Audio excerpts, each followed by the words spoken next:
Hello everyone, আসসালামু আলাইকুম। আজকে আমি আপনাদেরকে খুবই মজার চিকেন ফ্রাইড রাইস এবং খুবই সহজভাবে চিকেন ফ্রাই বানিয়ে দেখাবো। ভিডিওটি শুরু থেকে শেষ পর্যন্ত দেখবেন, তাহলে রেসিপিটা খুব সহজভাবে বুঝে যাবেন। আসুন আমরা মূল রেসিপিতে চলে যাই। প্রথমে আমি চিকেনটাকে ম্যারিনেট করছি। এখানে আমি আদা রসুন বাটা দিয়ে দিলাম, কালো গোলমরিচের গুঁড়া, লাল মরিচের গুঁড়া, জিরার গুঁড়া, গরম মশলার গুঁড়া, সয়া সস, পরিমাণ মতো লবণ, এক ফালি লেবুর রস দিয়ে চিকেনটাকে খুব ভালো মতো মিক্স করে নিচ্ছি মশলার সাথে।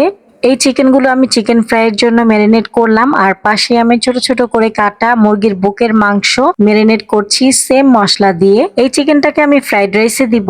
এই চিকেনগুলোকে আমি ম্যারিনেট করে রেখেছি 1 ঘন্টা। 1 ঘন্টা পর আমি এখন রান্না করতে আসলাম।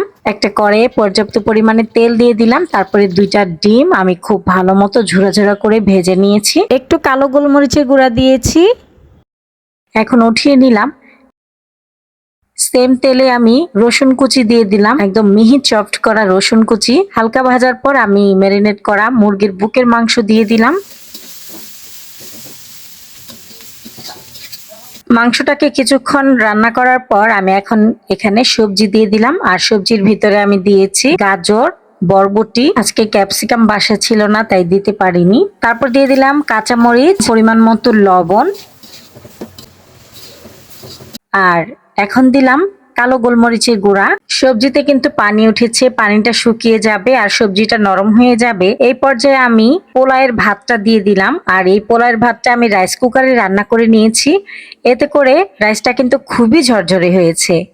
আপনারাও চেষ্টা করবেন রাইস কুকারে রান্না করতে, আর চুলায় রান্না করলে খুবই সাবধানে এই রাইসটা রান্না করে নিবেন, কারণ রাইসটা যদি নরম হয়ে যায় তাহলে ফ্রাইড রাইসটা খেতে বেশি ভালো লাগে না। এ পর্যায়ে আমি দিয়ে দিলাম সয়া সস, তারপরে দিয়ে দিলাম ভেজে রাখা ডিম, আর এখন দিয়ে দিচ্ছি চিকেন পাউডার, তারপর দিয়ে দিলাম ফ্রাইড রাইসের মশলা। ভাতটা রান্না করার সময় আমি পরিমাণ মতো লবণ দিয়েছি আর একটু তেল দিয়ে ভাতটা রান্না করেছি। লাস্ট পর্যায়ে আমি এখানে ঘি দিয়ে দিলাম, ঘি দিয়ে খুব ভালো মতো মিক্স করে নিচ্ছি। এই তো তৈরি হয়ে গেল মজাদার চিকেন ফ্রাইড রাইস।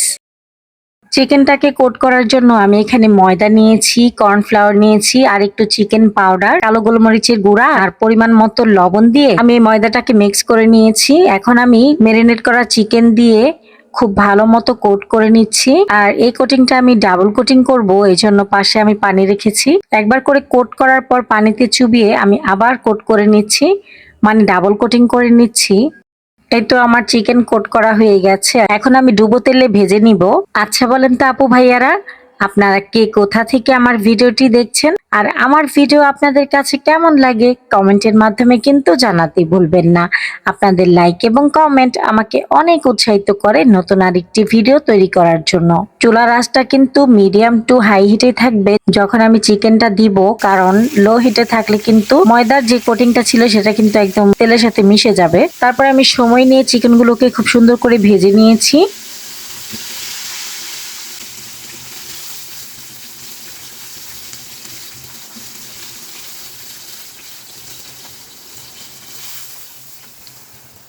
এখন খাওয়ার পালা। এই তো আমার প্লেটটাকে সাজিয়ে নিলাম। এইভাবে আমি 5 জনের জন্য 5টা প্লেট সাজিয়ে নিয়েছি, সাথে কিন্তু কোল্ড ড্রিঙ্কস আছে। আলহামদুলিল্লাহ, খাবারটা খেতে খুবই মজা হয়েছিল। ভিডিওটি ভালো লাগলে প্লিজ একটি লাইক দিবেন। ভিডিও সংক্রান্ত কোনো মতামত থাকলে কমেন্টের মাধ্যমে জানাতে পারেন। আজকের মতো ভিডিওটি এ পর্যন্তই। আল্লাহ হাফেজ, আসসালামু আলাইকুম। আমাকে সাপোর্ট করার জন্য আমার ভিডিওটি চাইলে একটা শেয়ার করে দিতে পারেন, আর যারা এতক্ষণ পর্যন্ত আমার ভিডিওটি দেখছেন তাদের সবাইকে অসংখ্য ধন্যবাদ।